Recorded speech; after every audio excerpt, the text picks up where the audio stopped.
सही समय पर प्रेम के सामने पहुंची लाडली और बताया प्रेम को नकली लीला की घटिया चाल का सच। तो प्रेम के सामने खुल गया लाडली के असली लीला होने का राज और प्रेम ने अपनाया लाडली को अपनी असली लीला के रूप में और नकली लीला को लगाया जोरदार थप्पड़ और निकाल दिया अपनी जिंदगी से बाहर। तो जब यहाँ पर नकली लीला लाडली के सर पर एक डंडे से वार करके उसे प्रेम के पास पहुंचने से रोक देती है और खुद उसकी जगह प्रेम के पास पहुंच जाती है, तो अब यहाँ पर प्रेम जब नकली लीला को गले लगाने वाला ही होता है तभी यहाँ पर लाडली पीछे से आ जाती है, क्योंकि भोलेनाथ की कृपा से लाडली को होश आ जाता है और लाडली प्रेम के सामने जैसे ही आती है तो नकली लीला के होश उड़ जाते हैं और वह बुरी तरह डर जाती है कि अब मेरा क्या होगा। तभी लाडली प्रेम को पूरी सच्चाई बताती है कि कैसे इस नकली लीला ने मेरे सर पर एक डंडे से चोट मार दी थी और फिर इसने मेरी जगह ले ली। इसके बाद लाडली प्रेम को इसका सबूत भी दिखा देती है, तो प्रेम के सामने उसकी असली लीला यानी कि लाडली की सच्चाई आ जाती है और अब प्रेम गुस्से में नकली लीला को जोरदार थप्पड़ लगा देता है और प्रेम उसे कह देता है कि तुम अभी की अभी यहाँ से चली जाओ और फिर से कभी मेरे घर में और मेरी जिंदगी में आने की कोशिश मत करना, वरना अच्छा नहीं होगा। लेकिन नकली लीला इतनी आसानी से हार नहीं मानने वाली। तो अब नकली लीला क्या करेगी, क्योंकि प्रेम ने लाडली को अपनी असली लीला के रूप में अपना लिया है। तो आगे क्या होता है, लेटेस्ट अपडेट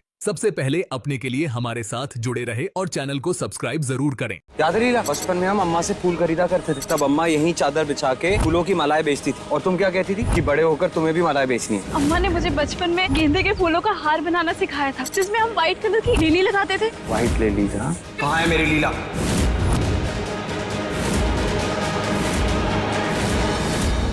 देखिए प्रेम लीला के लेटेस्ट एपिसोड्स कभी भी कहीं भी। अभी सब्सक्राइब करें दंगल प्ले ऐप।